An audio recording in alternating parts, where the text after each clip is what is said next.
बंदी छोड़ सतगुरु रामपाल जी परमेश्वर जी की जय हो।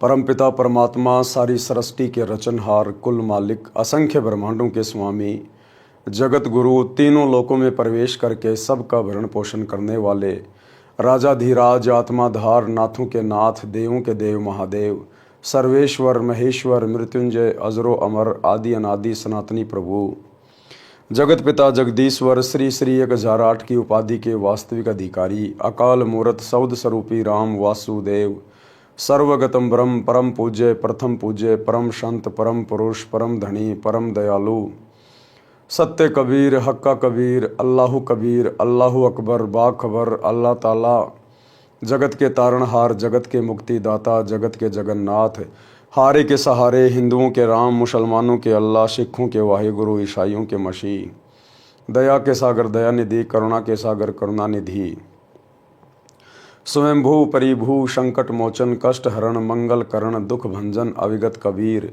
निर्विकार निर्विषम परमात्मा, अलय अलेख सतगुरु, आदि अनादि सतगुरु, असली मर्यादा पुरुषोत्तम, असली राम, असली कृष्ण, असली घनश्याम, असली मुरारी, राजाओं के राजा, महाराजाओं के महाराजा, शहंशाहों के शहंशाह, सम्राटों के सम्राट, भगवानों के भगवान, अल्लाहों के अल्लाह, प्रभुओं के प्रभु, मसीहाओं के मसीह, सच्चे वाहे गुरु, बाबाओं के बाबा, पीरों के पीर, सेठों के सेठ, जगत सेठ, सावड़सा सेठ, सर्वगुण संपन्न, अनंत कोटि कलाओं के स्वामी, अनंत कोटि ब्रह्मांडों के नायक, योगियों में महायोगी, ध्यानियों में महाध्यानी, सिद्धों में परम सिद्ध, ज्ञानियों में तत्व ज्ञानी, ब्रह्म ज्ञानी, महाज्ञानी, परम ज्ञानी, सर्वश्रेष्ठ ज्ञानी, विज्ञानी, युवा कबीर, समरथ कबीर, असमवात, अमित ओजा, सच्चे रहनुमा, करीम अल्लाह, सुभान अल्लाह, दुनिया के अंतिम पैगंबर, 8 सितंबर 1951 से गांव धनाना, जिला सोनीपत, हरियाणा, भारतवर्ष की पावन भूमि पे प्रकट रियल कल की भगवान श्री नारायण साकार हरि, श्री बाबा साहेब,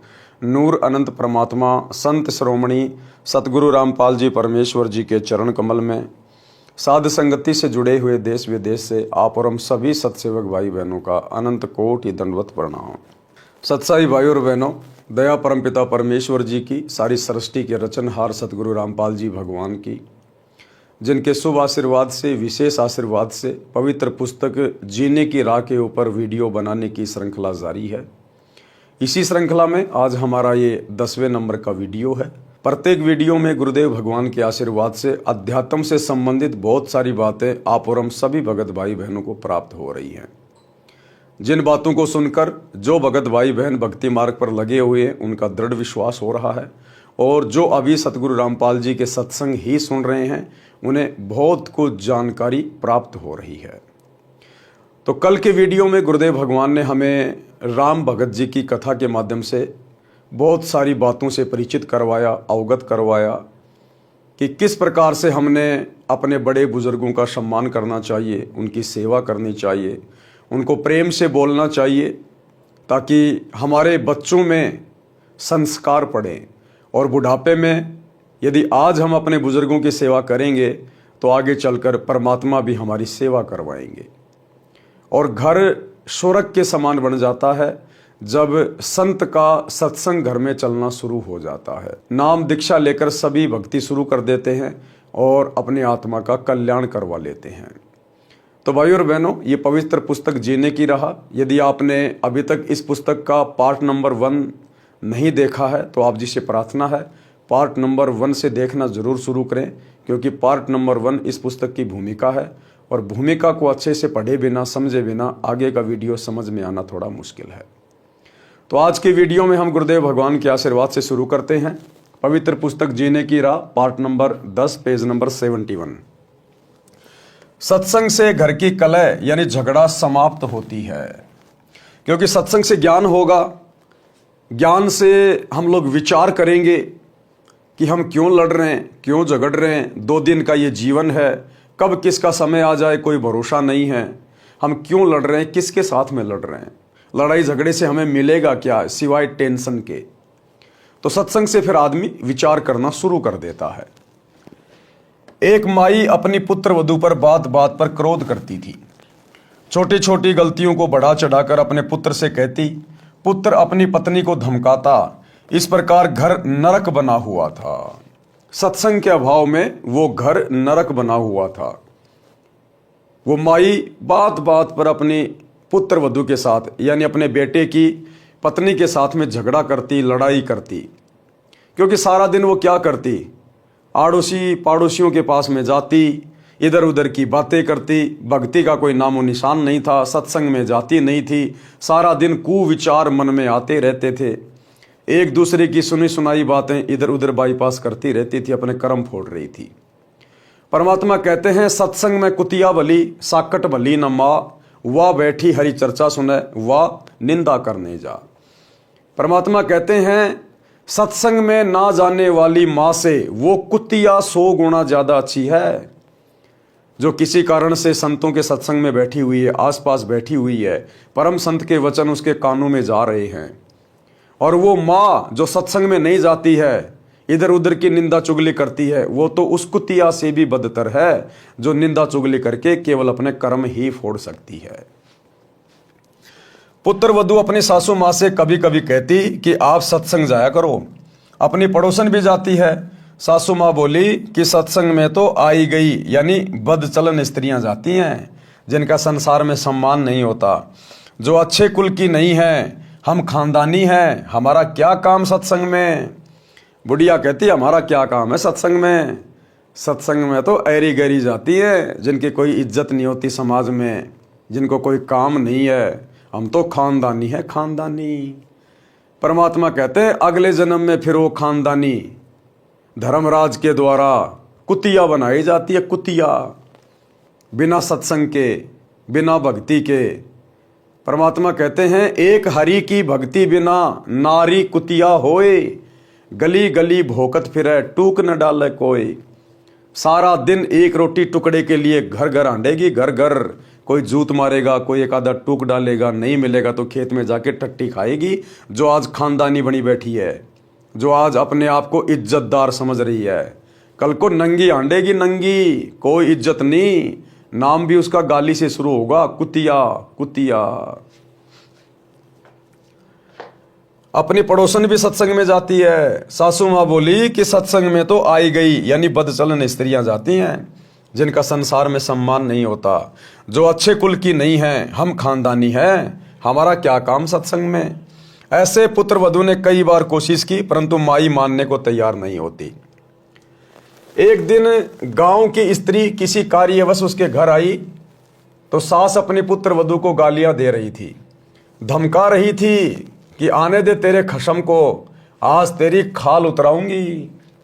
बात क्या थी कि गिलास में चाय रखी थी, जो सास के लिए डालकर पुत्र वधू बच्चे को लेने अंदर चली गई थी, जो सोया था, जागने पर रो रहा था। उस बच्चे को उठाकर लाने में 1 मिनट भी नहीं लगी थी कि इसी बीच में कुत्ता आया और चाय के गिलास में जीभ मारने लगा।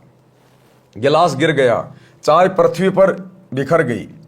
सासू माँ आंगन में उस गिलास से मात्र 20 फुट की दूरी पर चारपाई पर बैठी थी, हट्टी कट्टी थी, खेतों में सैर करके आती थी, परंतु काम के हाथ नहीं लगाती थी, इसी बात पर कलह कर रही थी। गांव के दूसरे मोहल्ले से आई माई सत्संग में जाती थी। सब बात सुनकर उसने बतेरी, उस सास का नाम बतेरी था, उससे कहा कि आप सत्संग में चला करो। उसका वही उत्तर था। उस सत्संग वाली भक्तमती ने बहुत देर सत्संग में सुनी बातें बताई, परंतु बतेरी मानने को तैयार नहीं थी। बतेरी की दूसरी बहन उसी मोहल्ले में विवाह रखी थी, जिस पाने की वह सत्संग वाली माई जानकी थी। बतेरी की बहन का नाम दया कौर था। जानकी ने जाकर दया कौर से बताया कि तेरी बहन बतेरी ने तो घर का नरक बना रखा है, बिना बात की लड़ाई करती है। मैं कल किसी कामवश गई थी, एक चाय का गिलास कुत्ते ने गिरा दिया, उसी का महाभारत बना रखा था। दया कौर भी जानकी के कहने से सत्संग सुनने गई थी और दीक्षा ले ली थी। जानकी ने कहा कि उसको जैसे तैसे एक बार सत्संग में ले चल। जब तक संतों के विचार सुनने को नहीं मिलते तो व्यक्ति व्यर्थ की टेंशन यानी चिंता स्वयं रखता है तथा घर के सदस्यों को भी चिंता में रखता है। दया कौर अगले दिन अपनी बहन के घर गई, किसी बहाने बतेरी को अपने घर ले गई।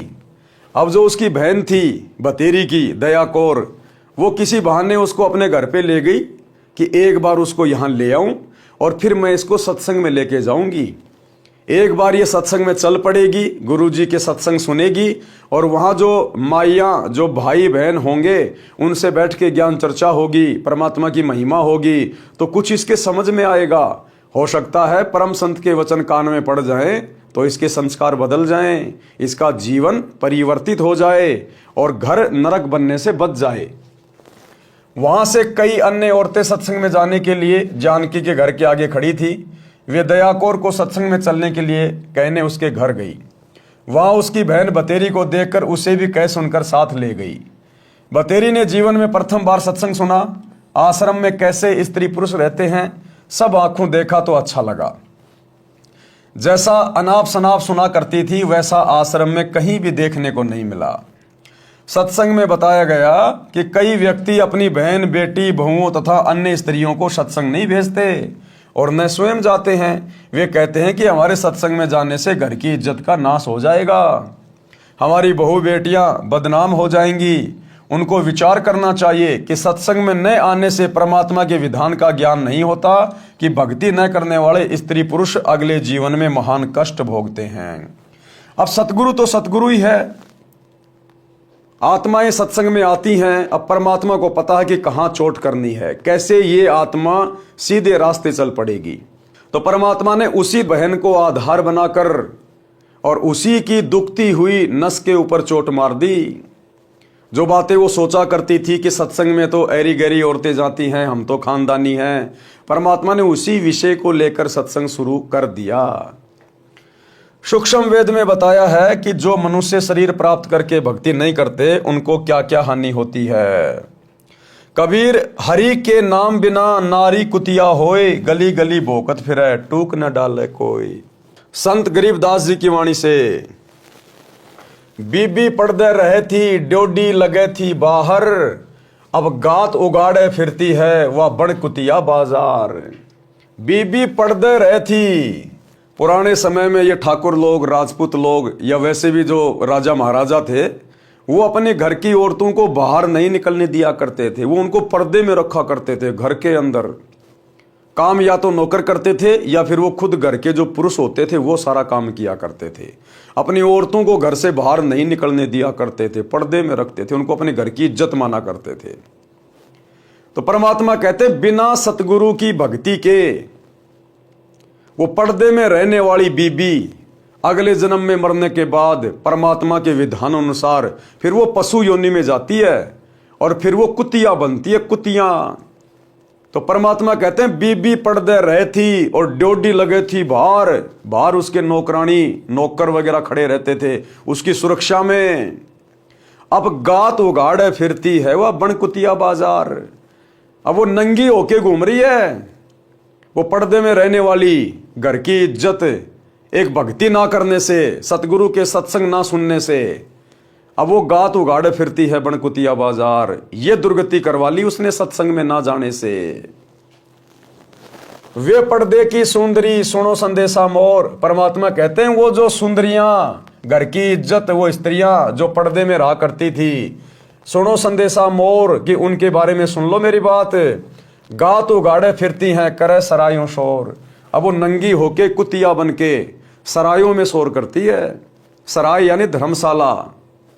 कोई आने जाने वाले रुक जाया करते थे रात्रि को सराय में, धर्मशाला में, और जब वो खाना खाते थे तो एक रोटी टूक के लिए वो घर की इज्जत जो पर्दे में रहा करती थी अब कुतिया बन के उस खाने वाले की मुंह की तरफ देखती है, कब ये मेरे को रोटी का टुकड़ा डाले, कब मैं खाऊं। एक टूक के लिए वो काजू किशमिश के हलवे खाने वाली स्त्री, और जब वो एक आधा टूक डालेगा साथ में 10 ग्राम मिट्टी भी खाएगी वो।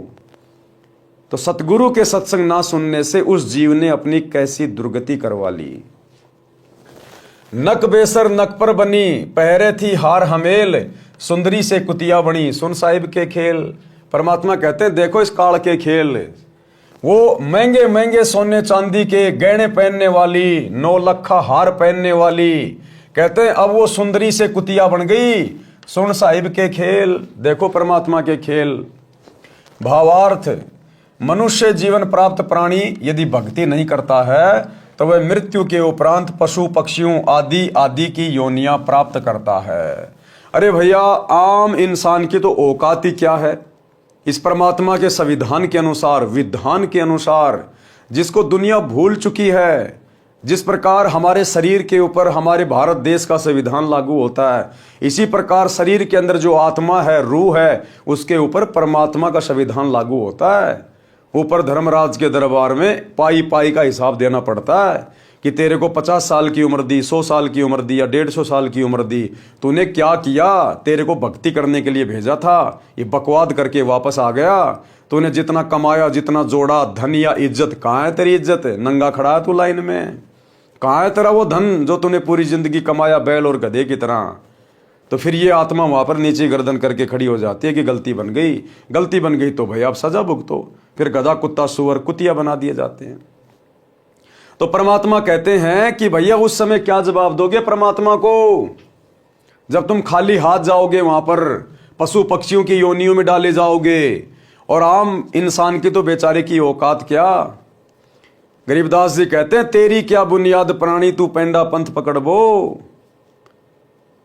जब देश का राजा जो भक्ति नहीं करता, पहले राजा कहा करते थे, बादशाह कहा करते थे, वजीर आजम कहा करते थे, आजकल उनको प्राइम मिनिस्टर कहते हैं, प्रधानमंत्री, राष्ट्रपति, मुख्यमंत्री, ये सब राजा हैं अपने अपने पद पर। तो गुरुदेव कहते हैं, एक हरि की भक्ति बिन राजा गधा होए, और माटी लदे कुम्हार की घास न डाले कोई। देश का राजा भी अगर सत भक्ति नहीं करता है, और सत भक्ति पूरे विश्व में वर्तमान में केवल सतगुरु रामपाल जी के पास है, बाकी भूल जाना। ये बड़े बड़े आश्रम, बड़े बड़े मठ बना के जो बैठे हैं आचार्य शंकराचार्य, दो देले की भक्ति नहीं है, अपने नरक की टिकट पक्की करवा रखी है। तो बिना सतगुरु की सत भक्ति के तो देश का राजा भी मरने के बाद में गधा बनता है। सोचिए फिर आप और हमारे जैसे आम प्राणियों की क्या औकात है। अगर भक्ति नहीं की तो ये दुर्गति यूं की यूं तैयार है, यूं की यूं तैयार। परमात्मा के नाम जाप बिना स्त्री अगले जन्म में कुतिया का जीवन प्राप्त करती है, फिर निवस्त्र होकर नंगे शरीर गलियों में भटकती रहती है। वो घर की इज्जत, वो पर्दे में रहने वाली, सोने चांदी के गहने हार पहन पहन के अपने आप को अति सुंदर मानने वाली, वो घर की इज्जत अब वो नंगी होके कुतिया बन के गली गली में भोंकती हुई फिर रही है एक रोटी टूक के लिए।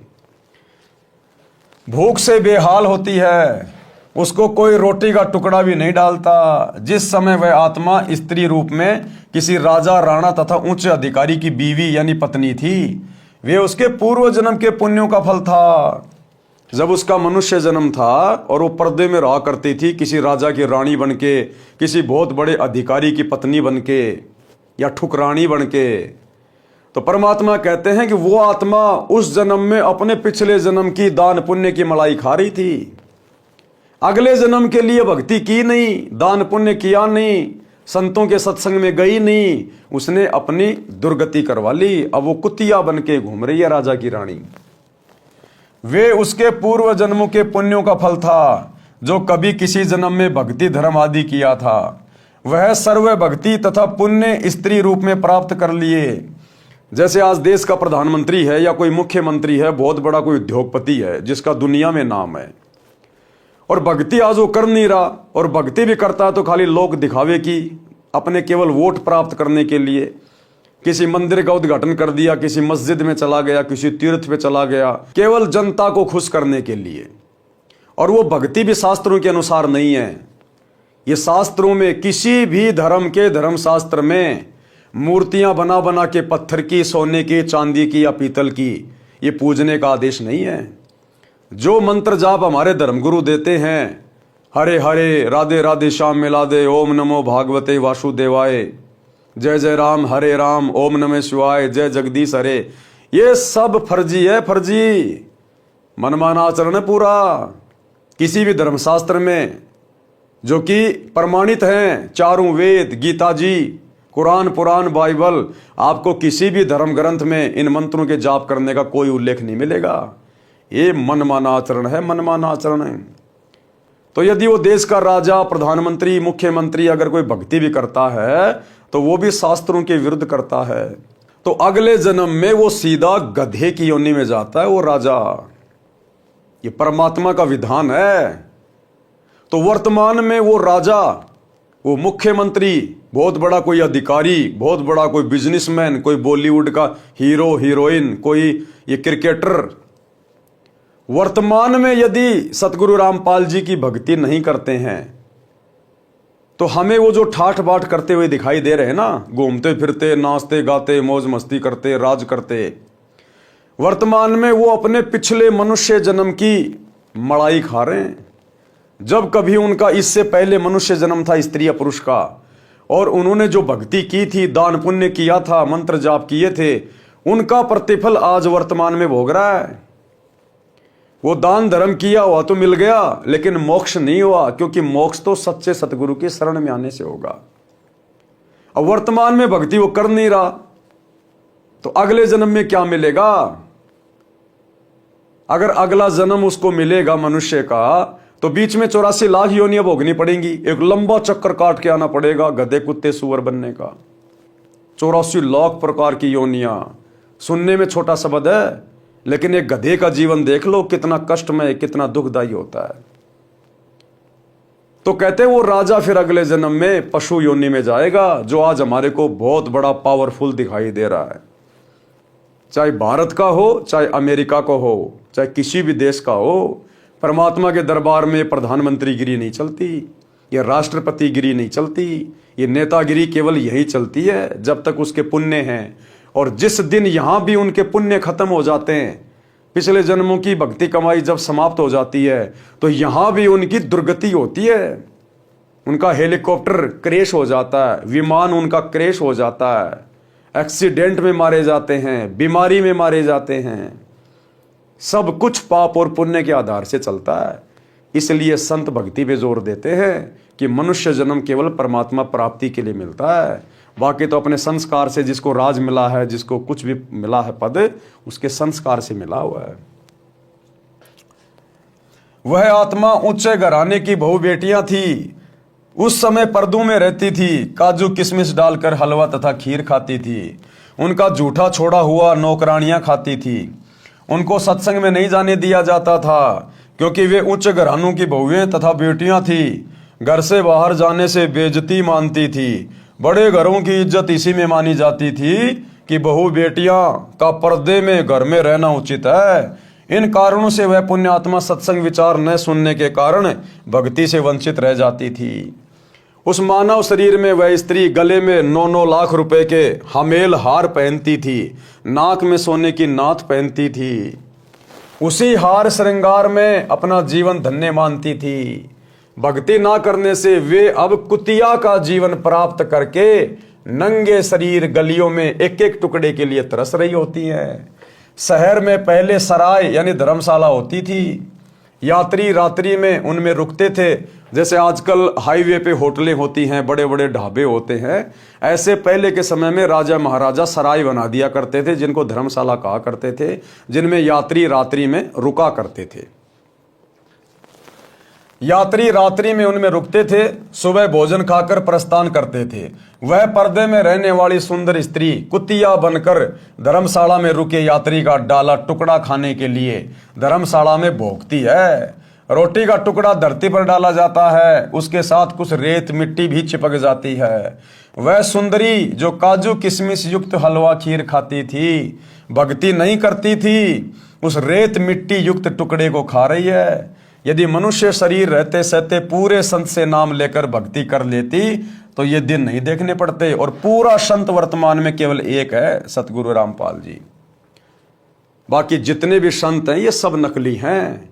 भले आपको उनके सत्संगों में प्रधानमंत्री जाता दिखाई दे, मुख्यमंत्री जाता दिखाई दे, बड़ी बड़ी सेलिब्रिटी वहां पर जाती हुई दिखाई दे, उनको दंडवत प्रणाम करती हुई दिखाई दे, उनके पास में भक्ति के नाम पर कख भी नहीं है, कख भी 0/0।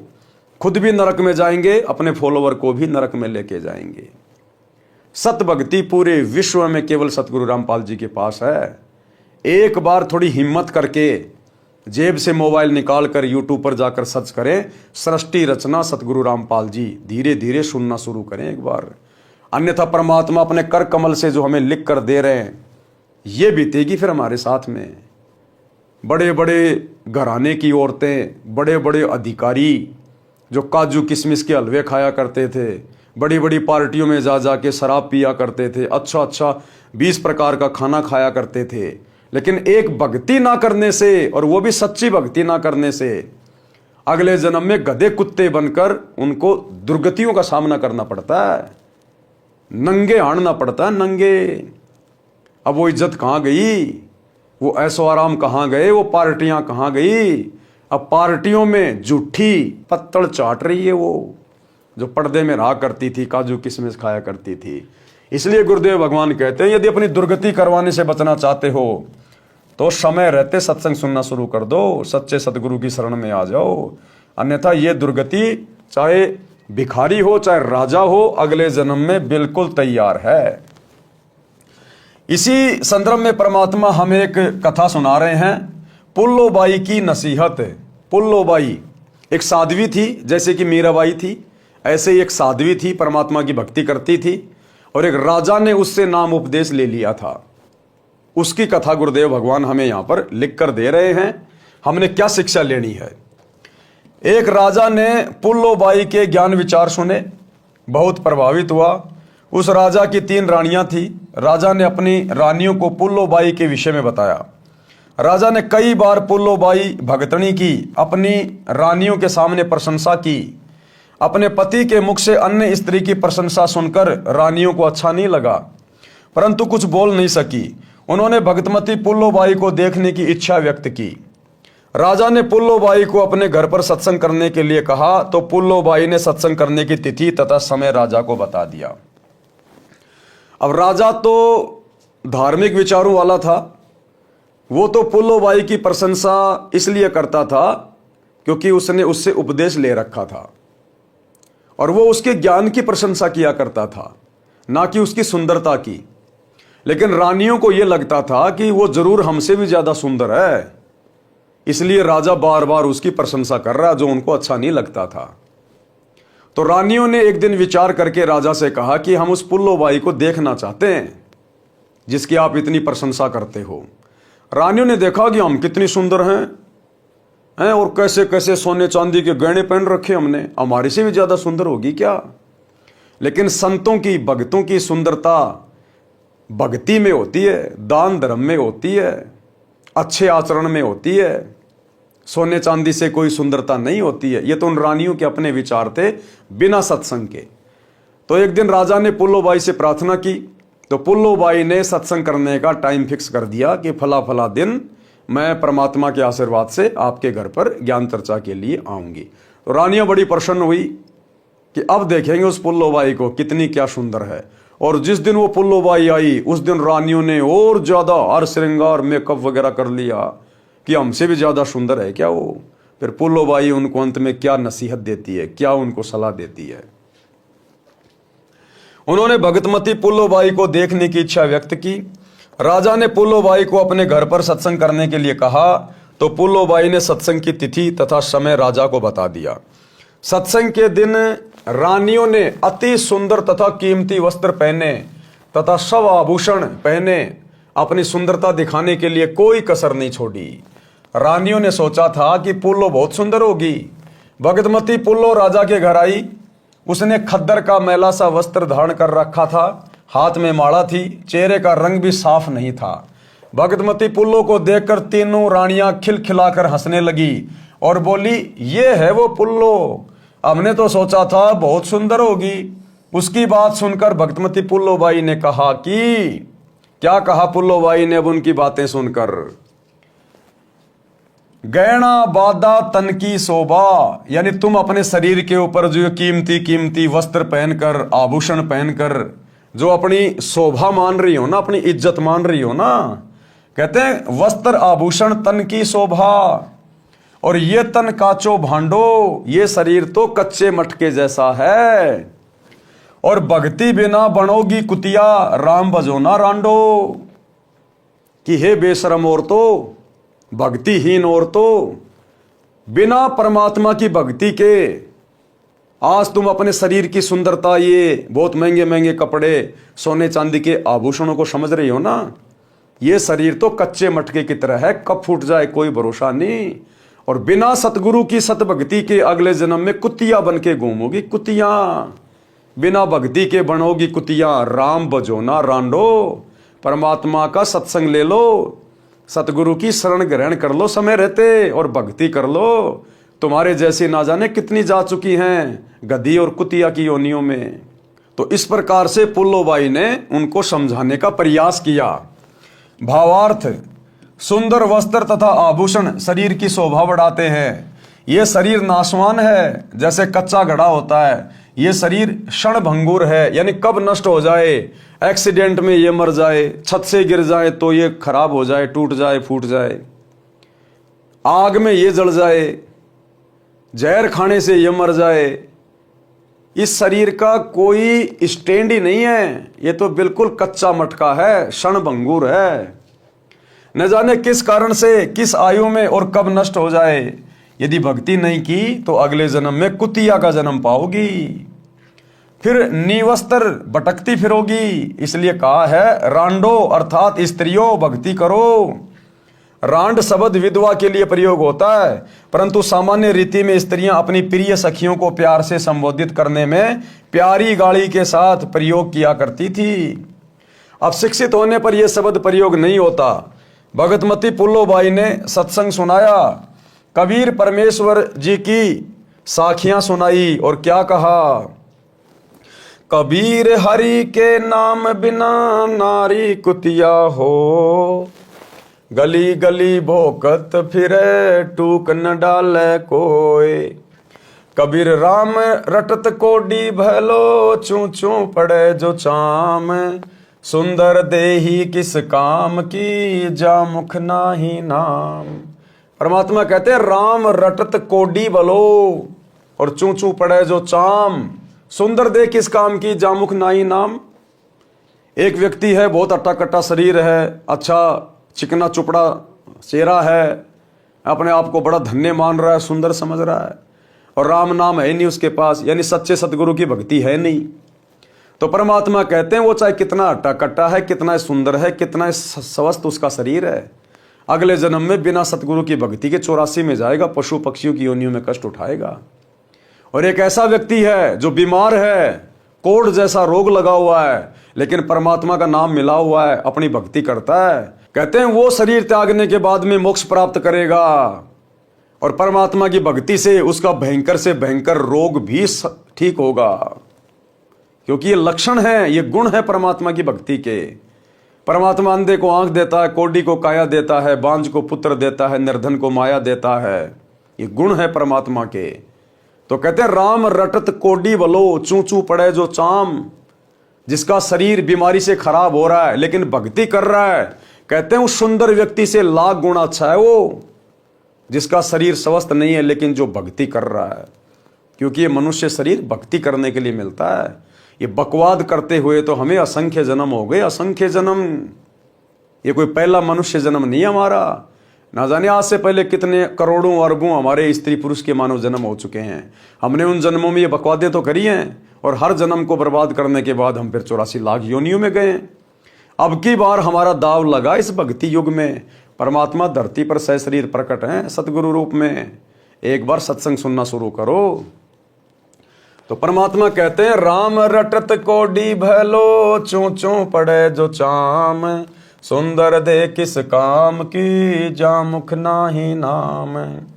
कबीर नहीं भरोसा देही का, विणस जावे छिन्न माही, श्वास उसास में नाम जपो और यतन कछु नाई। परमात्मा कहते हैं ना जाने ये तुम्हारा शरीर कब छूट जाएगा, इसका कोई भरोसा नहीं है। लिखा हुआ नहीं है कि तू 40 साल जिएगा, 50 साल जिएगा। परमात्मा के कागजों में तो लिखा है, लेकिन तुम्हें नहीं पता इस बात का। इसलिए अपनी मृत्यु को अति निकट समझकर, संतों के सत्संग सुनकर, ज्ञान से परिचित होकर उनकी शरण लेके अपनी आत्मा का कल्याण कराओ।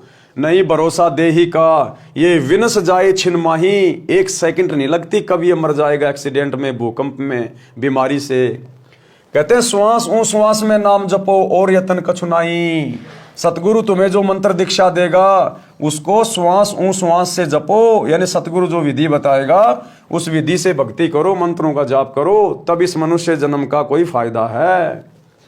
कबीर श्वास ऊं श्वास में नाम जपो, व्यर्थ श्वास मत खो, ना जाने इस श्वास को आवन हो के न होए। गरीब सर्व सोने की लंका थी, रावण से रणधीरम, एक पलक में राज्य गया जम के पड़े जंजीरम। कि वर्तमान में तुम्हारी औकात क्या है, हम हैं क्या, हैसियत क्या है। मालिक कहते हैं मर्द गर्द में मिल गए, जिनको वास्तु में हम लोग मर्द कह सकते हैं, जो वास्तु में ताकतवर थे, बलवान थे, जिनके पास में धन था, पावर थी, रावण जैसे, कंस जैसे, हिरण्यकशिपु जैसे। कहते मर्द गर्द में मिल गए, वो भी मिट्टी में मिल गए, बिना सतभक्ति के, बिना सतगुरु की सत्संगति के।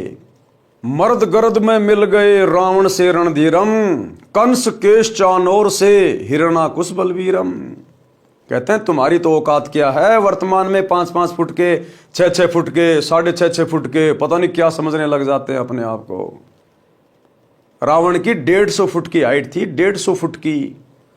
रोजाना 100 जोटों का मांस खाता था, 100 मटके दारू के पीता था रावण। अब ये बातें तुम्हारे समझ में कम आएंगी। एक बार सतगुरु के सत्संग सुनना शुरू करो, तब पता चलेगा इस दुनिया में कैसे कैसे बलवान होके जा चुके हैं। भीम द्वापर युग में, जिसमें 10,000 हाथियों जितनी पावर थी, आज एक कुत्ता बस में नहीं आता इंसान के। एक कुत्ता पीछे लग जाए तो आदमी आगे होके भग लेता है, और फिर भी ना जाने अपने आप को क्या समझ के रखते हैं कि हमारे से बड़ा बलवान कोई है नहीं। 4 दिन कोई सिंगल हड्डी आदमी जिम में क्या चला जाता है, शर्ट फाड़ने को हो जाता कि बस मेरे से बड़ा तो कोई है नहीं, हट जाओ सामने से सारे, नहीं तो फोड़ दूंगा। तो परमात्मा कहते हैं यहां रावण जैसे चले गए, जिन्होंने भगवान शंकर के कैलाश पर्वत को भी हिला दिया था। तुम्हारे से 1 क्विंटल का पत्थर नहीं हिलता आज। कहते हैं वो बिना सतगुरु की सतभक्ति के कुत्ते वाली मौत मरे, कुत्ते वाली मौत है। और आज कहीं चूहे बन के जमीन में बिल खोद के रह रहे वो। तो कहते हैं वर्तमान में 5-5 फुट के इंसानों, तुम्हारी क्या औकात है, तुम्हारी क्या वैल्यू है अगर भक्ति नहीं करी तो। कहते हैं सर्व सोने की लंका थी, रावण से रणधीरम। रावण 1 लाख पूत 1.25 लाख नाती, उस रावण के दीवाना बाती। रावण के 1 लाख बेटे थे, एक से बढ़कर एक, और 1.25 लाख रिश्तेदार थे उसके। कहते हैं आज उसके घर में कोई दीपक जलाने वाला भी नहीं है, उसका खानदान समाप्त हो गया। आज जिसके घर में 2-4 बेटे हो जाए ठीक ठाक से, पूरे गांव को धरना चाहता है, अगले जन्म में चूहा बन के बिल बना के रहेगा, दुनिया को दुखी करने वाला। सर्व सोने की लंका थी, रावण से रणधीरम, एक पलक में राज्य गया जम के पड़े जंजीरम। गरीब मर्द गर्द में मिल गए, रावण से रणधीरम, कंस केश चानूर से हिरणाकुश बलवीरम। और तेरी क्या बुनियाद है, जीव जन्म धर लेत। गरीबदास जी कहते हैं हे कलयुग के इंसान, तेरी क्या औकात है उन पहले वाले महापुरुषों के सामने। तेरा तो जीव शरीर है, जीव। तेरी तो कोई वैल्यू नहीं है, ना तो कोई ताकतवर है, ना ऐसा तो कोई धनवान है, कोई पैसे वाला है। आज कुछ नहीं है तेरे पास में, कब तेरी फूंक निकल जाए कोई भरोसा नहीं है। गरीब तेरी क्या बुनियाद है, जीव जन्म धर लेत। और गरीब दास हरि नाम बिना खाली रह जा खेत। सच्चे सतगुरु की भक्ति कर ले, अन्यथा भक्ति के बिना तेरा ये मनुष्य जन्म खाली रह जाएगा, और यमराज के दरबार में जाके मुंह लटकाएगा, सीधा 84 लाख योनियों में ठोकेगा। शब्दार्थ, कबीर परमेश्वर जी ने अध्यात्म का विधान बताया है, यानी परमात्मा का संविधान बता रहे हैं। कहा है कि जो स्त्री भक्ति नहीं करती वह अगले जन्म में कुतिया का जीवन प्राप्त करके गली गली भौंकती फिरती है। कोई उसको भोजन का ग्रास भी नहीं डालता। मानव जीवन में सब भोजन समय पर मिल रहा था, भक्ति ना करने से ये दशा होगी। परमात्मा की भक्ति कुष्ठ रोगी, जिसके शरीर की खाल भी कट कट कर गिर रही है, उससे रक्त निकल कर गिर रहा है, यदि वो भी करता है तो बहुत अच्छा है। भक्ति करने से उसका कुष्ठ रोग भी ठीक हो जाएगा, भविष्य भी उज्जवल होगा। जो भक्ति नहीं करता वह चाहे सुंदर शरीर वाला भी क्यों ना हो, उसका सुंदर स्वस्थ शरीर किसी काम का नहीं। अगले जन्म में फिर वो शरीर गधे की योनि प्राप्त करेगा, फिर कुम्हार के काम आएगा वो। जो आज सुंदर और स्वस्थ शरीर प्राप्त करके अपने आप को पहलवान समझ रहा है और भक्ति कर नहीं रहा, अगले जन्म में वो शरीर कुम्हार के काम आएगा। जब गधा बनेगा, 2.5 मन का बोरा पटकेगा, पजावे के ऊपर सारा दिन कच्ची ईंट ऊपर ले जाएगा, पक्की ईंट ऊपर से लेके आएगा। इस मानव शरीर का कोई विश्वास नहीं है कि यह कब तथा किस कारण से नष्ट हो जाए। इसे बचाकर नहीं रखा जा सकता। इसका एक उपाय है, भक्ति करो, इतना सुमरण करो कि एक श्वास भी नाम के जाप बिना खाली ना जाए। कोई भरोसा नहीं। आप जी आए दिन अखबार में पढ़ते हो, कोई एक्सीडेंट में मर गया, कोई लड़ाई झगड़े में मर गया, कोई किसी बीमारी से मर गया, कोई हॉस्पिटल में मर गया, कोई फांसी खा के मर गया, कोई जहर खा के मर गया, कोई भूकंप में मर रहे हैं। कोई भरोसा नहीं है इस मनुष्य शरीर का। ये पंडित ज्योतिष झूठी बना बना के तुम्हारे को ये पत्रियां दे रहे हैं, 150 साल जिएगा, 100 साल जिएगा। अपना धंधा शुरू कर रखा लोगों ने। पता केवल उस परमात्मा को है, बाकी किसी को नहीं है। इसलिए सतगुरु के सत्संग सुनो, ज्ञान समझो। आज हम ज्ञान समझने के लायक हैं। ये मनुष्य शरीर स्त्री या पुरुष में हम सत्संग सुन सकते हैं, विचार कर सकते हैं। अन्य योनियों में सत्संग नहीं सुन सकते, विचार नहीं कर सकते। अन्य योनियों में भक्ति नहीं होती। ये भक्ति और मोक्ष केवल मनुष्य शरीर में मिलता है। परमात्मा कहते हैं माता पिता मिल जाएंगे 184 माही। ये सतगुरु की सेवा और भक्ति भाई फेर मिलन की नाई। बहुत सारे लोग कहते हैं ना कि माता पिता ही भगवान है, बस माता पिता की सेवा करो। सेवा करना अच्छी बात है, लेकिन माता पिता भगवान नहीं होते। अरे फिर तो बहुत भगवान हो गए। दुनिया में ना जाने कितने माता पिता हैं। आप भी कल को किसी के माता पिता बनोगे, कल को आप भी भगवान बन जाओगे। अपने आप को भगवान कहलाने वाला इंसान नरक में जाता है। नरक में यम के दूत उसके मुंह में मूतते हैं। तो परमात्मा कहते हैं माता पिता तो तुम्हें कल को मरने के बाद जब गधा बनेगा उस समय भी मिल जाएगा, कुत्ता बनेगा तो भी माता पिता मिल जाएंगे, मनुष्य बन जाएगा तो भी माता पिता फिर मिल जाएंगे। लेकिन ये सतगुरु की सेवा और भक्ति ये दोबारा नहीं मिलती, बार बार नहीं मिलती। बड़ी मुश्किल से दाव लगता है, इसको चूकना नहीं चाहिए। श्वास छोड़ते समय तथा लेते समय प्रत्येक श्वास में नाम जपो। श्वास को नाम के जाप बिना व्यर्थ ना करो। ये श्वासों से किया जाने वाला सुमरण केवल वर्तमान में इस धरती पर सतगुरु रामपाल जी के पास है। जो श्वास से नाम जपा जाता है, जिसको सतनाम कहते हैं। इसी सतनाम को जपने के लिए हमें ये श्वासें दी है परमात्मा ने। श्वास छोड़ते समय तथा लेते समय प्रत्येक श्वास में नाम जपो। श्वास को नाम के जाप बिना व्यर्थ ना खो। इस श्वास को ज्ञान नहीं है, ये अंदर गया है तो बाहर आएगा कि नहीं आएगा। इसलिए गफलत ना करके भक्ति में लग जाओ। यदि आपके पास धन है और सुविधाएं भी हैं, इनके कारण भक्ति करना न भूलना।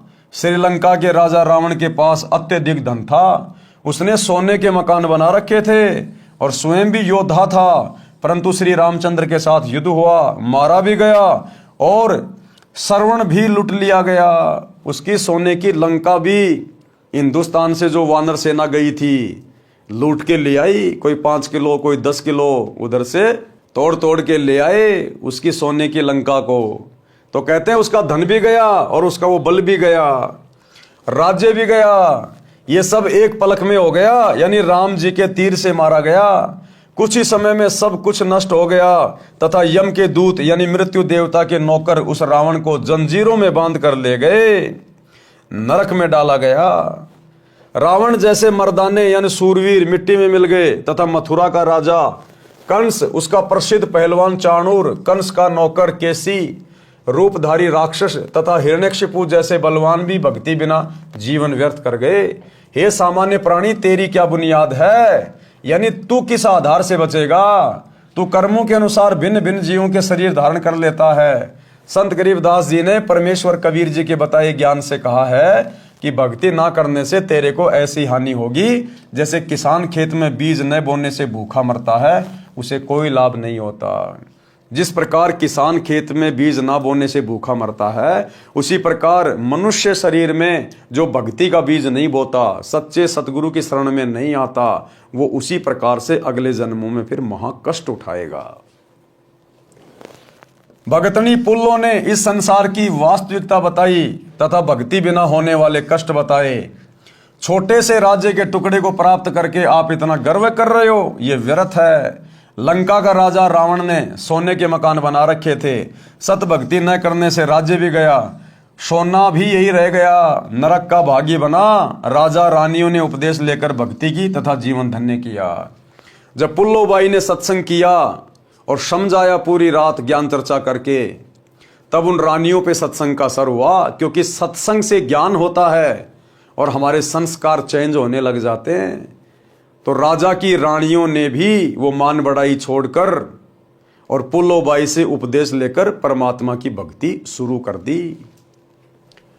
कबीर हरि के नाम बिन राजा ऋषभ होए, ऋषभ यानी खच्चर गधा, मिट्टी लदे कुम्हार के घास न नी रह कोई।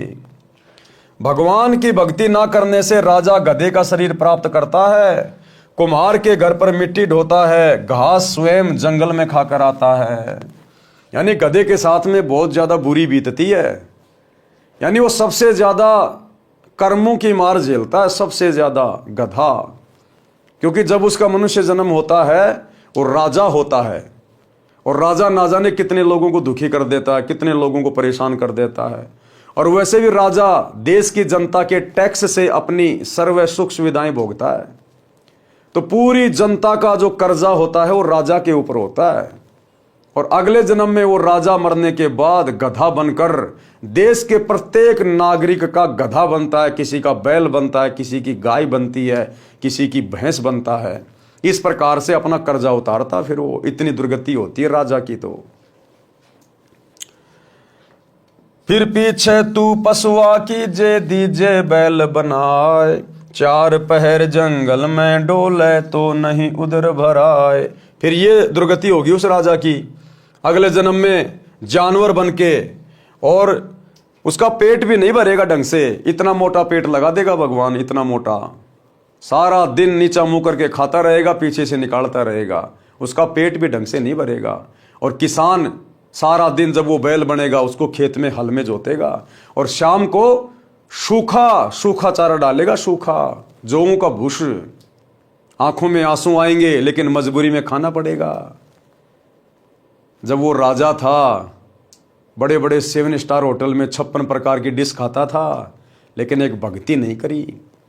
अरे राज्य भी कर, किसने मना किया, लेकिन साथ में सतगुरु की भक्ति भी कर, और नेक नीति ईमानदारी से परमात्मा से डर कर अपना राज्य कर, जनता के साथ न्याय कर। राजा को यदि सत्संग मिल जाए, सच्चा गुरु मिल जाए, तो राजा को फिर ज्ञान होगा कि सदा राजा नहीं रहूंगा, कल को शरीर छोड़ के जाना पड़ेगा, परमात्मा को जवाब भी देना पड़ेगा।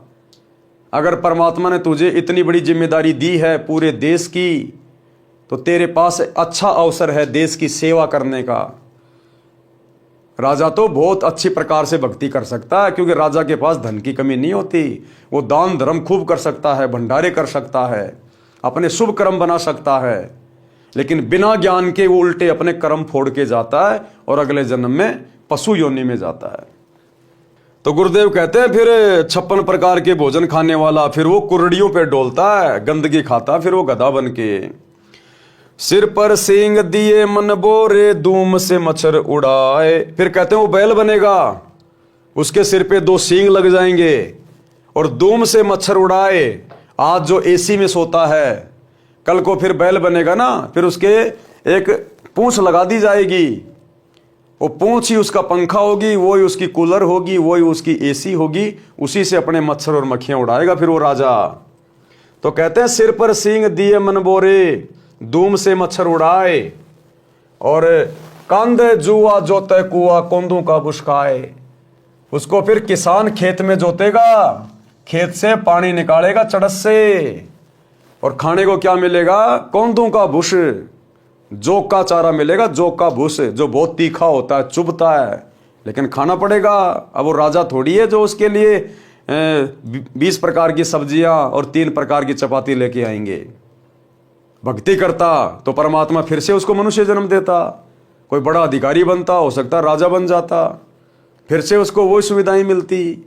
लेकिन उसने अपनी बात बिगाड़ ली एक सच्चे सतगुरु की शरण ग्रहण ना करने के कारण। भावार्थ, गधे का शरीर पूरा करके वह प्राणी बैल की योनि प्राप्त करता है। कौन? वो राजा, वो अधिकारी जो भक्ति नहीं करता। मानव शरीर में जीव को कितनी सुविधाएं प्राप्त थी। भूख लगते ही खाना खाओ, दूध पियो, चाय पियो, प्यास लगे तो पानी पी लो। भक्ति ना करने से वही प्राणी बैल बनकर सुबह से शाम तक 4 पहर अर्थात 12 घंटे तक जंगल में फिरता है। हल में जोता जाता है। दिन में केवल 2 बार आहार बैल को खिलाया जाता है, दोपहर 12 बजे तथा रात्रि में। परंतु बैल को बीच में भूख लगी है और चारों ओर चारा भी पड़ा होता है, लेकिन खा नहीं सकता। हाड़ी उसको घास नहीं खाने देता। पानी भी समय पर ही दिन में 2 या 3 बार पिलाया जाता है। सिर पर सींग तथा एक दुम यानी पूंछ लगी होगी। जब मानव शरीर में था तब वह जीव कूलर, पंखे तथा एसी कमरे में रहता था। अब एक दुम है, इसको चाहे कूलर की जगह चाहे पंखे की जगह प्रयोग करो, उसी से मच्छर उड़ाता है। कहते हैं ऐसी दुर्गति होगी एक सतगुरु की भक्ति के बिना। सत्संग में यह भी बताया गया है कि घर में कलह का कारण परमात्मा के विधान को न समझकर संसार के भाव में चलना है। घर का कोई सदस्य घर में हानि नहीं करना चाहता, किसी कारण से हानि हो जाती है तो उसको लेकर कलह नहीं करनी चाहिए। जो हानि होनी थी वह तो हो चुकी है, वह तो ठीक नहीं होगी। व्यर्थ की कलह करना समझदारी नहीं है। लेकिन ये विचार तो भाई और बहनों उस समय उत्पन्न होंगे जब हम सच्चे सतगुरु की शरण में आके सत्संग सुनना शुरू करेंगे कि भैया जानबूझ के कोई घर में नुकसान नहीं करना चाहता, ना सास, ना बेटा, ना बेटे की बहू। जानबूझ के कोई हानि नहीं करेगा अपने घर में। जो होनी होती है वो हो गई, अब वो ठीक तो हो नहीं सकती। अब व्यर्थ में झगड़ा करके, लड़ाई करके तुम घर में अशांति पैदा कर सकते हो। लेकिन ये विचार आएंगे सत्संग में जाने से, सत्संग सुनने से। और जो सत्संग नहीं सुनता वो क्या करेगा सारा दिन? घर की औरतें क्या करेंगी? 24 घंटे तो घर में रहती नहीं है। आड़ोस पड़ोस में औरतों के साथ जाएंगी, बड़ी बुढ़ियों के पास बैठेंगी, वो ना जाने कहाँ कहाँ की बातें बताएंगी। उसकी बहू ऐसी, उसकी सास ऐसी, वो निकम्मी है, वो ऐसी है, उसने ये कर दिया, उसने वो कर दिया। फिर वैसी बातें वो बुढ़िया शाम को अपने घर पे आके अपने पुत्र वधू के साथ करेगी, उसके साथ में लड़ाई झगड़ा करेगी। आप जी कहीं काम धंधा करते हैं, मजदूरी करते हैं, ऑफिस में काम करते हैं, आपको वो ही अपने यार दोस्त 10-12 घंटे आपके संपर्क में रहेंगे, इधर उधर की व्यर्थ की बातें करेंगे। तो सत्संग के बिना इंसान में सुविचार उत्पन्न नहीं हो सकते, और सुविचार उत्पन्न हुए बिना घर में लड़ाई झगड़ा ही रहेगा। व्यर्थ का वाद विवाद किसी न किसी बात को लेके उत्पन्न हो ही जाएगा। जो हानि होनी थी वह तो हो चुकी है, वह तो ठीक होनी नहीं। व्यर्थ की कलह करना समझदारी नहीं है। जिससे गलती से कोई हानि हो जाती है तो उसे कहना चाहिए, हे बेटा बेटी, माता पिता या सास बहू, ये जो हो गया यह अपने भाग्य में नहीं था, आपने जानबूझकर तो किया नहीं है। इस बात से घर में शांति कायम रहती है। कलह में काल निवास करता है, लड़ाई झगड़े में कौन निवास करता है? काल। भूत प्रेतों का उस घर में डेरा होता है। जिस घर में सतगुरु का सत्संग नहीं, सतगुरु की शरण नहीं, उस घर में भूत प्रेतों का निवास होता है। और वही भूत प्रेत एक दूसरे में प्रेरणा करके सास बहू में, बेटा बाप में, वो भूत प्रेत ही उस घर में लड़ाई झगड़ा करवाते हैं। और जिस दिन आप सतगुरु की भक्ति ले लोगे, सतगुरु से उपदेश ले लोगे, वो भूत प्रेत कभी झांकेंगे भी नहीं उस घर की तरफ, कभी झांक कर भी नहीं देखेंगे। इतनी पावरफुल है सतगुरु की भक्ति, केवल सतगुरु रामपाल जी की भक्ति, अन्य की नहीं। अन्य तो खुद ही भूत हैं वो। कलह में काल निवास करता है, भूत प्रेतों का उस घर में डेरा होता है। जो कलह नहीं करते वे सुख से बसते हैं। जिस घर में परमात्मा की भक्ति यानी आरती, स्तुति, ज्योति यज्ञ होती है, उस घर में देवताओं का निवास होता है। यानी सतगुरु के भगत तो खुद ही देवता स्वरूप होते हैं, खुद ही देवता स्वरूप। सत्संग सुनकर सब अपने अपने घर चली गई। यानी बतेरी की बहन दयाकोर और अन्य जितनी भी औरतें थी वो सत्संग से वापस आई और अपने अपने घर चली गई। लेकिन भाई और बहनों, बतेरी जिस सत्संग में गई थी वो सत्संग ओरिजिनल नहीं था।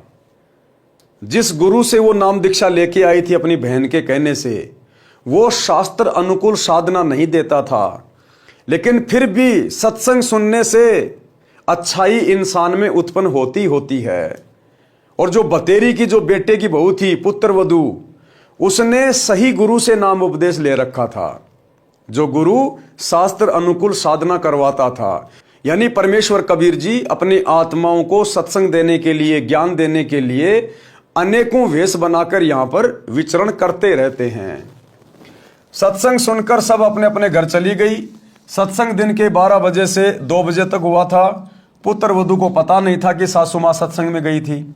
अगले दिन सुबह भैंस का दूध निकालकर पुत्र वधू उस दूध की भरी बाल्टी को छत में लगे कुंडे वाले सरिये में प्रतिदिन की तरह टांगने लगी।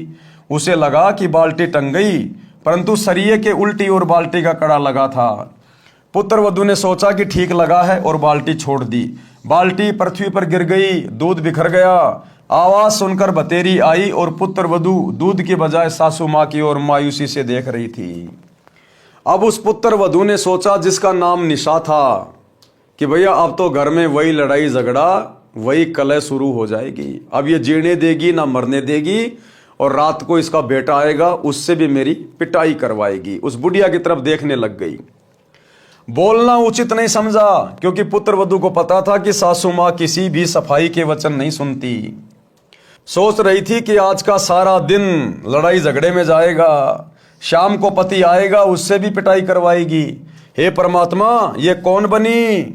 ऐसी गलती तो कभी नहीं हुई थी। हे सतगुरु, कुछ तो दया करो। उस निशा ने भी उपदेश ले रखा था। वो भी अपने सतगुरुदेव भगवान से अरदास करने लगी कि हे परमात्मा, हे गुरुदेव, दया करो, ऐसी गलती तो मेरे से कभी नहीं बनी। हे सतगुरु, कुछ तो दया करो, मैं तो आपकी भक्ति भी भूलने लगी हूं। मुझे तो सारा दिन सासू माँ के श्लोक याद रहते हैं, क्योंकि घर में 24 घंटे लड़ाई झगड़ा। अब वो बहू बेचारी ज्यादा कुछ बोलती नहीं, क्योंकि उसने तो नाम उपदेश ले रखा था। वो सासू माँ सारा दिन लड़ाई झगड़ा रखती थी, तो बेचारी डर के मारे अपने गुरुजी की भक्ति भी नहीं कर पाती थी, सत्संग भी नहीं सुन पाती थी। और सासू माँ के श्लोक ज्यादा याद थे, यानी उसकी गालियां ज्यादा याद रहती और सत्संग रहते कम याद। तो बोले, गुरुदेव, मैं तो आपकी भक्ति भी भूलने लगी हूं, ये तो इतना झगड़ा करती है। हे सतगुरु, कुछ तो दया करो, मैं तो आपकी भक्ति भी भूलने को हो रही हूं। मुझे तो सारा दिन सासू माँ के श्लोक याद रहते हैं। बतेरी बोली, बेटी, जो होना था वह हो गया। आज हमारे भाग्य में दूध नहीं है। चिंता ना कर, इस दूध को ऊपर से हाथों से बाल्टी में डालकर भैंस को पिला दे। ये कहकर जो नाम दीक्षा ली थी उसका जाप करने लग गई। पुत्र वधू को अपने कानों पर विश्वास नहीं हो रहा था। सोच रही थी कि माताजी आज पता नहीं कौन सा स्टेशन पकड़ गई। ये शीतल वचन तो बतेरी की बोरी में नहीं थे, इसमें तो खड़ भरी थी। आसपास से निकलती थी तब भी बड़बड़ की झल निकलती थी। पुत्र वधू का नाम निशा था। वह सोच रही थी कि निशा, आज निशा में तेरी बुरी होगी दशा, यानी आज रात्रि तेरी पिटाई होगी। इसका बेटा आएगा, उस समय सारी बात बताएगी और तेरी बुरी दशा होगी। निशा की सोच थी कि पति को बताएगी, वह माता की बात सुनकर मेरी कुछ नहीं सुनता, अच्छी बुरी कहेगा, सारा दिन और रात्रि रोने में जाएगी। निशा ने दूध बाल्टी में डालकर भैंस को पिला दिया, बाल्टी धोकर रख दी। बतेरी आई और बोली कि बेटी, रोटी खा ले, चिंता मत कर बेटी, मैं कल मेरी बहन दया कौर के साथ दिन में सत्संग में गई थी। मेरी तो आंखें खुल गई, मैं तो बहुत कलिहारी बनी हुई थी। बेटी, हो सके तो क्षमा कर देना, पीछे हुआ सो हुआ, आगे से अपनी बेटी को पलकों पे रखूंगी। मेरी असली बेटी तो तू है, जन्मी बेटी तो अगलों की थी, वह चली गई, अपना दुख सुख साझा है, मेरी तो एक दिन के सत्संग ने ही आंखें खोल दी। मात्र एक दिन के सत्संग ने उस बुढ़िया को परिवर्तित कर दिया, चेंज कर दिया। क्योंकि संतों के वचन में पावर होती है, शक्ति होती है। और यदि सत्संग मिल जाए पूर्ण संत का, तो ये जीवन भी परिवर्तित और मृत्यु के बाद में सीधा परमात्मा के दरबार में मोक्ष। नकली संतों के सत्संग से, उनकी नाम दीक्षा से मोक्ष नहीं मिलेगा। 84 लाख योनियों का कष्ट नहीं कटेगा। गधे कुत्ते सुअर बनने से नहीं बच सकते। ये महा उपकार तो पूर्ण संत करता है, और पूर्ण संत वर्तमान में धरती पर सतगुरु रामपाल जी हैं। बेटी, अगले रविवार को आप भी चलना, मैं भी चलूंगी। अब उस बतेरी को इस बात का पता नहीं था कि मेरी बेटी ने पहले से ही सत्संग ले रखा है। वो बेचारी डर डर के भक्ति किया करती थी। सासू माँ को वो बताया नहीं करती थी कि बताऊंगी तो और ज्यादा झगड़ा करेगी ये, तो छुप छुप के अपनी आरती कर लेती थी, कोई सत्संग वगैरह सुन लिया करती थी इस प्रकार से। तो बुढ़िया को इस बात का मालूम नहीं था। तो बुढ़िया ने कहा, बेटी अगले रविवार को आप भी चलना, मैं भी चलूंगी, धीरे धीरे बेटे को भी ले चलेंगे। निशा ने अपने गुरुजी का फोटो यानी स्वरूप कपड़ों में छिपा रखा था। फोटो निकालकर चरणों में शीश रखकर कहा कि हे गुरुवर, आज आपने अपनी बेटी की पुकार सुन ली, घर स्वर्ग बना दिया। शाम को चतर सिंह आया, यानी उस बुढ़िया का बेटा, शाम को चतर सिंह आया तो माता ने दूध गिरने का जिक्र भी नहीं किया। कुछ दिन बाद चतर सिंह को भी नाम दिला दिया। कुछ समय पश्चात निशा के गुरुजी आ गए। अब एक दिन उसकी पुत्र वधू के गुरुजी उसके घर पे आ गए। निशा ने बताया कि गुरुजी, मेरी सासू माँ बहुत अच्छी है, इसने भी गुरु का नाम ले लिया है। बतेरी ने कहा, महाराज जी, निशा ने कभी नहीं बताया कि इसने दीक्षा ले रखी है, ये मेरी कलह से डरती होगी, अब बताया है जब मैंने नाम ले लिया। अच्छा किया इसने, यदि पहले बता देती तो मैं और अधिक दुखी करती और पाप की भागी बनती। निशा के गुरुजी ने कहा, अब उसके गुरुदेव ने क्या कहा, बुढ़िया को क्या कहा? निशा के गुरुदेव ने कहा, माई बतेरी, आप तो आसमान से गिरी और खजूर में अटकी हो, क्योंकि आपकी दीक्षा शास्त्र अनुकूल नहीं है। यानी आपने जिस गुरु से दीक्षा ली है वो गुरु दीक्षा देने का अधिकारी नहीं है। उस गुरु की भक्ति मोक्षदायक नहीं है, शास्त्रों के अनुसार नहीं है। आपको थोड़ा बहुत सुख तो दे देगी वो भक्ति, थोड़ा बहुत राहत तो दे देगी। यहाँ ज्ञान से आप लड़ाई झगड़ा तो छोड़ दोगी, लेकिन शरीर छूटने के बाद में नरक में जाने से नहीं बच सकती, गधी और कुतिया बनने से नहीं बच सकती, 84 लाख योनियों में जाना पड़ेगा, क्योंकि वो गुरु शास्त्र अनुकूल साधना नहीं दे रहा, क्योंकि आपकी दीक्षा शास्त्र अनुकूल नहीं है। सत्य साधना बिना मोक्ष नहीं हो सकता, और सत्य साधना भाई और बहनों वर्तमान में केवल पूज्य गुरुदेव जी के पास है। जैसे रोग की सही औषधि खाने से ही रोग से मोक्ष मिलता है, इसी प्रकार सत्य साधना करने से जन्म मरण के रोग से मुक्ति मिलती है। निशा ने सोचा कि सासू माँ नाराज हो जाएगी, इसलिए बीच में ही बोल उठी कि गुरुजी, सुना है आपने नई पुस्तक लिखी है, वह संगत ने छपवाई है, क्या आपके पास है? गुरुजी बोले, हे बेटी, आपको देने के लिए आया हूं। ये कहकर गुरुजी दूसरे कमरे में गए जिसमें ठहरे थे, उसमें थैला रखा था। निशा भी साथ साथ गई और बोली, गुरुदेव, बिरड़ के छत्ते को मत छेड़ो, मुश्किल से शांत हुआ है। गुरुजी बोले, हे बेटी, अब तेरी सास जी की पूरी रुचि भक्ति में है, अब ये मानेगी। गुरुजी 3 दिन रुके, तत्व ज्ञान समझाया। बतेरी ने भी गुरु बदल लिया और अपना कल्याण करवाया। 3 दिन तक गुरुदेव ने सत्संग सुनाया, क्योंकि कबीर परमात्मा भिन्न भिन्न वेश धारण करके पृथ्वी पर घूमते रहते हैं अपनी आत्माओं के लिए। तो जब अच्छे से सत्संग सुनाया, सृष्टि रचना बताई, तो उसकी सासू को फिर ज्ञान समझ में आ गया कि भाई मैंने तो अपनी आत्मा का कल्याण करवाना है। अगर एक डॉक्टर से रोग ना कटे तो डॉक्टर बदलने में कोई दिक्कत नहीं होनी चाहिए। तुरंत उसने गुरुजी को सरेंडर कर दिया और शास्त्र अनुकूल भक्ति दीक्षा लेकर शुरू कर दी। सत्संग से घर स्वर्ग बन गया, चारों ओर शांति हो गई। जहां गाली गलौज से सारा दिन गोले छूटते थे, अब उस घर में परमात्मा के ज्ञान की गंगा बहने लगी। भगतमती निशा के गुरुजी परमेश्वर कबीर जी थे, जो अन्य वेश में सत्य भक्ति प्रचार करने के लिए घूमते फिरते थे। उन्होंने बताया कि किस प्रभु की भक्ति करनी चाहिए, पढ़ें इसी पुस्तक के पेज नंबर 226 पर। निष्कर्ष, परमेश्वर कबीर जी ने बताया है कि मन नेकी कर ले 2 दिन का मेहमान, कि हे जीवात्मा, क्या फूला फूला फिर रहा है, ये 2 दिन का जीवन है, यानी छोटी सी तेरी उम्र है, और कब परमात्मा के घर जाना हो जाए कोई भरोसा नहीं है। ऊपर जाकर क्या जवाब देगा, क्या हिसाब किताब देगा। समय रहते भक्ति कर ले। मात पिता तेरा कुटुंब कबीला, कोई दिन का रल मिल का मेला, अंत समय उठ चले अकेला, तज माया मंडान। कहां से आया कहां जाएगा, तन छूटे तब कहां समाएगा। कि भाई सबसे पहले तो तेरे को आत्म ज्ञान होना चाहिए कि तू कहां से आया है, यानी क्यों तेरा जन्म हुआ है, कहां जाएगा, मरने के बाद तू कहां जाएगा। जब तेरा शरीर छूटेगा तो कौन तुझे ओटेगा, तो किसकी शरण में जाएगा। आज व्यक्ति घर से बाहर किसी शहर में जाता है तो पहले विचार करता है कि कहाँ रहूंगा, क्या खाऊंगा, कहाँ मेरा ठिकाना होगा। और नालायक, ये शरीर छोड़ते समय तू जरा भी विचार नहीं करता कि मरने के बाद मैं कहाँ जाऊंगा, पशु बनूंगा या इंसान बनूंगा या मेरा क्या होगा। ये संतों के सत्संग से पता चलता है। आत्मज्ञान उसी को कहते हैं। कहाँ से आया कहाँ जाएगा, तन छूटे तब कहाँ समाएगा। आखिर तुझको कौन कहेगा गुरु बिना आत्मज्ञान, कि बिना सतगुरु के तुझे ये आत्मज्ञान भला कौन बताएगा। कौन तुम्हारा सच्चा साई, झूठी है ये सकल सगाई। चलने से पहले सोच रे भाई, कहाँ करेगा विश्राम। रहट माल पन घट जो भरीता, आवत जात भरे कर रीता। जुगन जुगन तू मरता जीता, करवा ले रे कल्याण। लख 84 की सह तरासा, ऊंच नीच घर लेता बाशा। कहे कबीर सब मिटाऊं राशा, कर मेरी पहचान।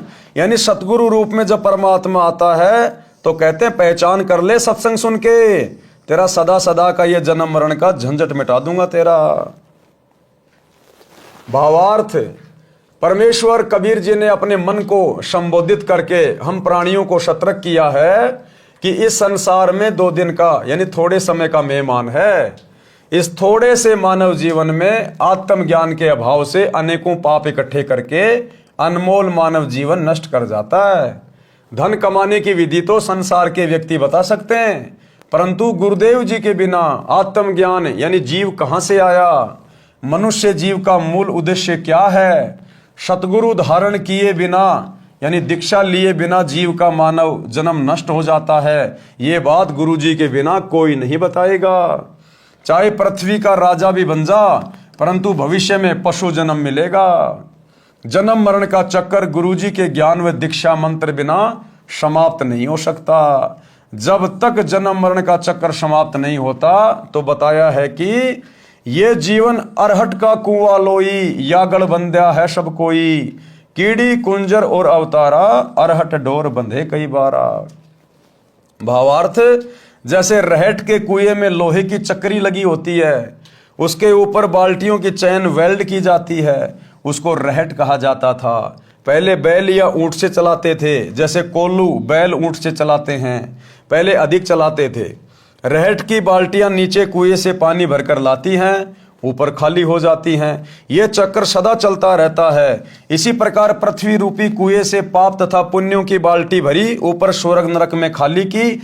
इस प्रकार जन्म मरण के चक्कर में जीव सदा रहता है। आज इंसान बन गए, जैसे भी भक्ति की, दान पुण्य किया, शरीर छोड़ने के बाद ऊपर गए, थोड़े बहुत जो पुण्य थे, जो भक्ति थी, उसके प्रतिफल में थोड़े बहुत दिन हमारे को स्वर्ग में बैठा दिया जाएगा। वो कमाई खर्च होते फिर हमारे को नरक में ठोक दिया जाएगा, क्योंकि हमारे पाप कर्म ज्यादा होते हैं बिना सतगुरु की भक्ति के। नरक का समय पूरा होगा, फिर पृथ्वी पर 84 लाख योनियों में पशु पक्षियों के शरीर में कष्ट भोगने के लिए डाल दिया जाएगा। तो परमात्मा कहते हैं ये चक्कर तेरा सदा चलता रहेगा।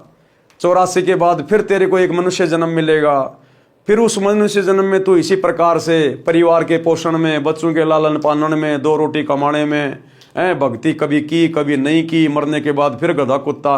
कहते ये अरहट का कुआं, अरहट का चक्कर तेरा सदा चलता ही रहेगा। इसको सतगुरु के बिना कौन समाप्त करेगा, कोई नहीं कर सकता। ऊपर के शब्दों में यही समझाया है कि संसार में परिवार धन सब त्याग कर एक दिन अकेला चला जाएगा, फिर कहीं अन्य स्थान पर जन्म लेकर यही क्रिया करके चला जाएगा। यदि आप घर से किसी अन्य शहर में जाते हैं तो जाने से पहले निश्चित करते हो कि कहाँ जाएंगे, उसके बाद कहाँ विश्राम करेंगे, परंतु संसार छोड़कर जाते हो तो कभी विचार नहीं करते कि कहाँ विश्राम करोगे। हे जीव, 84 लाख प्रकार के प्राणियों के शरीरों में प्रताड़ना सहन करता है, मरता जीता नए प्राणी का जीवन प्राप्त करता है। कभी राजा बनकर उच्च बन जाता है, कभी कंगाल बनकर नीच कहलाता है। परमात्मा कबीर जी समझा रहे हैं कि अवतारगण राम कृष्ण आदि आदि भी सत्य साधना न मिलने के कारण जन्म मरण के चक्कर में पड़े हैं। अब बताओ, ब्रह्मा विष्णु महेश ये भी जन्म मरण के चक्कर में हैं। राम श्री कृष्ण ये अवतार, ये पीर पैगंबर, ये भी जन्म मरण के चक्कर में हैं। और इस जन्म मरण के चक्कर से निकालने की एकमात्र शत भक्ति वर्तमान में सतगुरु रामपाल जी के पास उपलब्ध है। इन सभी बातों पे विचार करके, गौर करके, कुछ दिन यूट्यूब पर इनके सत्संग सुन के भाई और बहनों जल्द से जल्द दीक्षा प्राप्त कर लो, यानी सतगुरु की शरण प्राप्त कर लो, नहीं तो बुरी बनेगी। और गुरुदेव कह रहे सत्य साधना मेरे पास है, हे प्राणी तू मेरे को पहचान, मैं समर्थ परमात्मा हूं, मैं तेरा जन्म मरण का सर्व झंझट समाप्त कर दूंगा। तो भाई और बहनों कहते हैं सकल पदार्थ है जगमाही, कर्महीन नर पावत नाई। जिसके भाग्य में नहीं होता है वो उस अनमोल वस्तु को प्राप्त नहीं कर सकता। लेकिन आज इस पृथ्वी पर जितने भी मानव शरीरधारी प्राणी हैं, स्त्री पुरुष हैं, उन सब का भाग्य उत्तम है, अति उत्तम। क्योंकि आज सतगुरु धरती पे प्रकट हैं। आपको वो अनमोल वस्तु सहज में उपलब्ध है जिसके लिए हमें 84 लाख योनियां भोगने के बाद ये मनुष्य चोला मिला है, स्त्री या पुरुष का। तो आज हम किसी को भी निर्भाग नहीं कह सकते हैं। हाँ, निर्भाग तो वो होगा जो शरीर के छूटने से पहले सतगुरु की भक्ति किए बिना धर्मराज के दरबार में चला जाएगा। उससे बड़ा निर्भाग्य प्राणी फिर संसार में और कोई नहीं। तो भाई और बहनों जेब से मोबाइल निकालो, यूट्यूब पे जाके सर्च करो सृष्टि रचना सतगुरु रामपाल जी। एक बार सत्संग सुनना शुरू करो, ज्ञान से ही ज्ञान होगा। आप बच्चे को स्कूल में क्यों भेजते हो? ज्ञान कराने के लिए। आपको पता है कि बच्चा पढ़ाई नहीं करेगा तो इसका भविष्य अंधकार में होगा। इसी प्रकार सतगुरु को पता होता है, संत को पता होता है, अगर इस मनुष्य शरीर से ये भक्ति वाली पढ़ाई नहीं की तो आगे इसके जन्म जन्मांतर अंधकार में चले जाएंगे। अंधकार में गधा कुत्ता बन के असहनीय कष्ट भोगेगा ये प्राणी। इसलिए संत परमार्थी होते हैं, उन्हें हमसे कोई स्वार्थ नहीं है। संत परमार्थी होते हैं, निस्वार्थ भाव से अपना कार्य करते हैं। तो सत्संग सुनकर अपने जीवन को धन्य करें। तो भाई और बहनों आज के वीडियो में केवल इतना ही। कल रात्रि 8 बजे सभी भाई बहन आगे के वीडियो के लिए दास के फेसबुक पेज पवन दास इस लाइव के ऊपर लाइव जुड़िए। तब तक गुरुदेव भगवान हम सबको आज्ञा दे, इजाजत दे, सद्बुद्धि दे, आशीर्वाद दे। बंदी छोड़ सतगुरु रामपाल जी भगवान की जय हो। भाई जो गुरु बचन पे डट गे, कट गे फंद 84 के, कट गे फंद 84 के, कट गे फंद 84 के। भाई जो गुरु बचन पे डट गे, कट गे फंद